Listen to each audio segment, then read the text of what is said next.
Robinhood stock has just wrapped up another rollercoaster week, and while it wasn't an easy ride for investors, the company managed to finish Friday in the green. After fighting back from an early sell-off, Hood posted a modest gain of 34 cents, or about 1/3%, to close the day and the trading week at $104.03 per share. On the surface, that doesn't sound like a huge move. But when you zoom out and look at what's happened over the past 5 trading sessions, Friday's close is a small but important signal of resilience. Let's unpack what went on this week, what may have been driving Robinhood stock, and where things could head from here. To start, it's worth remembering that Robinhood came into the week under pressure. The stock had been hammered midweek, losing more than 5% on Wednesday alone, and closed that session at just under $103 per share. That sharp decline was triggered largely by disappointment around the S&P 500 rebalance. Many traders had speculated that Robinhood would finally be added to the index, but instead, the committee chose Interactive Brokers. Missing out meant missing a wave of passive inflows from index funds, and the stock sold off sharply in response. That decline set the tone for the rest of the week. Thursday saw continued volatility as investors digested not only the S&P snub but also broader market jitters tied to interest rate expectations and crypto market swings. By Friday morning, Hood was again under pressure, dipping into negative territory early in the session. But as the day wore on, buyers stepped in, gradually pushing the stock higher and allowing Robinhood to finish with a small gain.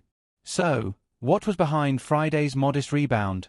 First, there's the macro picture. Markets overall were fairly subdued as investors continued to parse signals from the Federal Reserve. Earlier in the week, Fed officials had hinted that rate cuts might be on the horizon, possibly as early as this fall. For high-growth names like Robinhood, lower interest rates can be a double-edged sword. On one hand, they reduce the company's net interest income, the revenue it earns on idle cash balances and margin loans. On the other hand, lower rates tend to stimulate risk appetite, leading to more trading activity in both stocks and crypto. By Friday, optimism that a rate cut cycle might be supportive for retail investing appeared to be outweighing fears of lower interest income, and that shift helped Robinhood claw back some ground. Second, there's the technical angle. After falling below $103 on Wednesday, Robinhood appeared to find support around that level. For traders watching the charts, that created an opportunity to step in and buy the dip. Once the stock stabilized, momentum slowly shifted back toward the upside, setting up Friday's late rally. Even though the gain was only 34 cents, it was significant in that it prevented the week from ending on another down note. Third, sentiment itself may have played a role.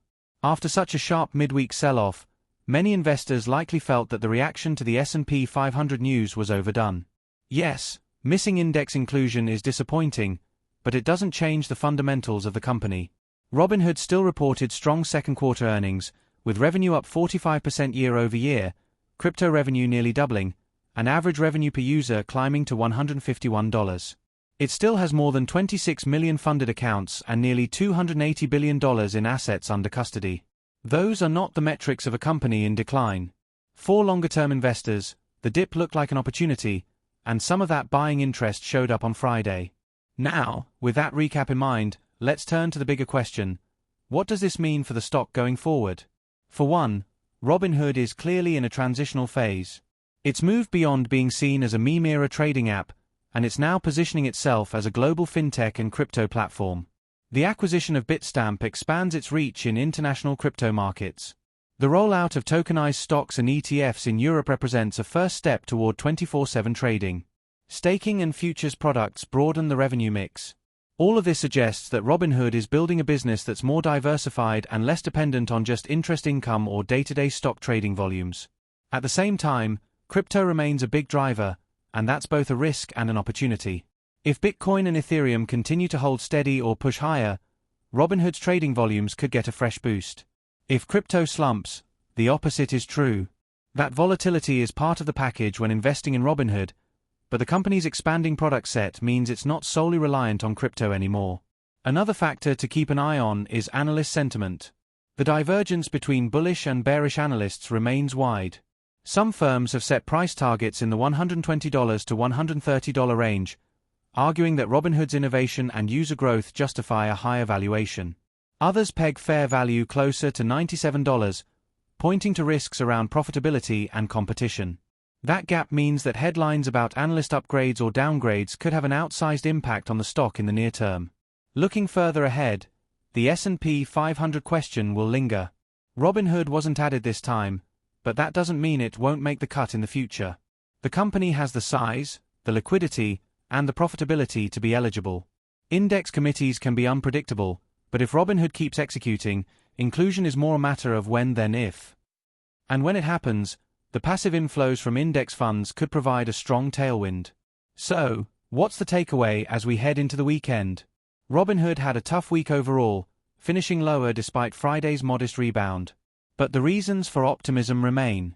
The fundamentals are strong, the user base is growing, and the product roadmap is ambitious. Short-term volatility tied to index rebalances or crypto headlines is part of the journey, but the long-term story is one of transformation and growth. For investors, the message is clear: don't let one tough week obscure the bigger picture. Robinhood is building a platform that sits at the intersection of fintech and crypto, with the potential to reshape how retail investors engage with markets.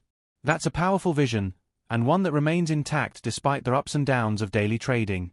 As we look to next week, the key things to watch will be crypto price action, any fresh commentary from the Federal Reserve, and possible analyst revisions.